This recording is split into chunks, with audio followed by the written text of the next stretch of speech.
everybody. Happy Friday and welcome to Check-In Friday. I hope you're all having a great morning and hope you're ready for the weekend. Today for the month of November, we are starting the book Anonymous, Jesus is Hidden Years. We're going to go through part 1 today. Part 1, Hidden Treasure. Chapter 1, The Iceberg Equation.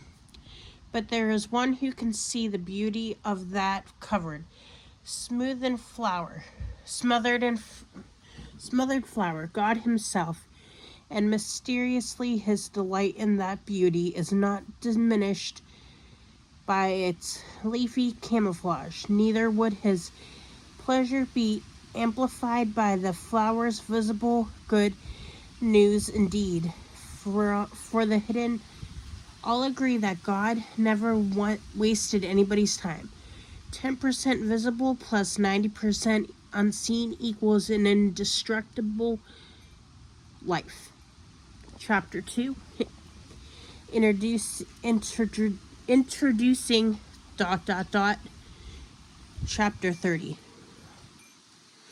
All of the Gospel's 89 chapters, only 4 of them offer any information about Jesus' life before the beginning of his public ministry.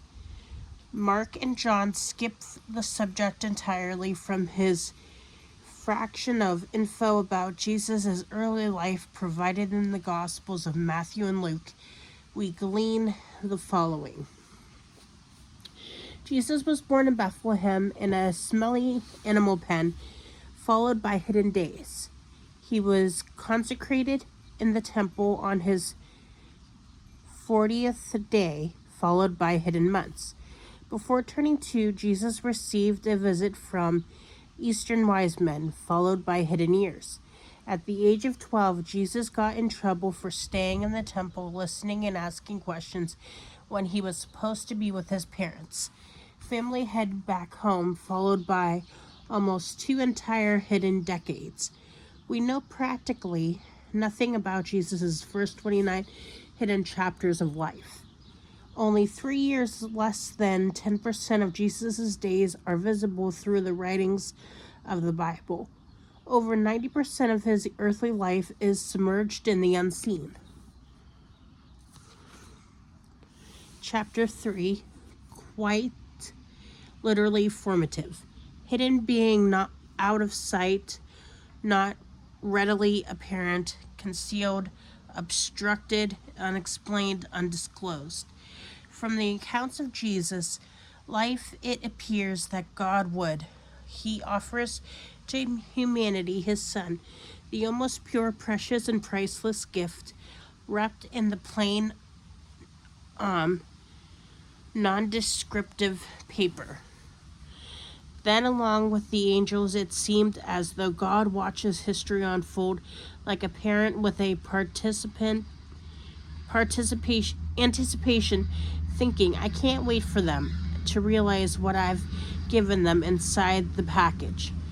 Who would have had guessed that God in his wisdom would conceal his gift for 30 years and then plan for the last shreds of packaging to be removed and the greatest of his Son to be fully revealed only in death? However, with his life and with ours, it is critical that we do not mistake unseen for unimportant. As with a child in the womb and a seed that in the ground, God's unanticipated move of hiding Jesus granted him protection, undisturbed room to be and become. From God's perspective, anonymous seasons are sacred spaces. They are quite literally formative, to be rested in, not rushed through, and most definitely never to be regretted. Unapplauded but not unproductive, hidden years are the surprising birthplace of true spiritual greatness. Chapter 4, a mentoring moment. In other words, trials tell us less about our future than they do about our past. Why? Because the decisions we make in difficult places today are greatly the product of decisions we make in the unseen places of our yesterdays. Chapter 5, Through the Window. Meditating on Marie's experience, a principle began forming in my mind today's decisions, foreshadow tomorrow's challenges, and reflect yesterday's choices. For both Kevin and Doug, this is not chapter 1 of their lives, it's chapter 40. For better or worse, the decisions they are facing reflect the choices. Suddenly, I realized that these first steps in Jesus' public ministry actually opened a window into Jesus' unseen past. By examining the decisions Jesus made in chapter 30 of his life, we gain insight into the Father God's formative work in Jesus during chapter 1 through 29. And chapter 6, Reflections. Some struggle with living in the past, others with living for the moment. Personally, my struggle has been more often in living for the future. As a young adult, my gaze was always set towards the next step or season or degree or plan or place. Child, I am the God who wastes no man's time. To me, every course in your life is Maine. Maine is not behind us, nor is Maine ways out ahead of us.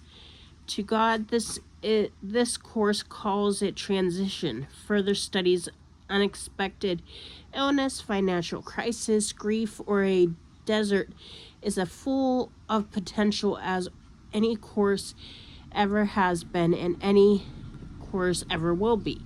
Every course and every certainty every day is a gift from God.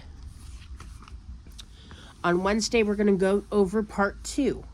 I hope you all have a great weekend and join me on Monday for our start of the diamond art topic.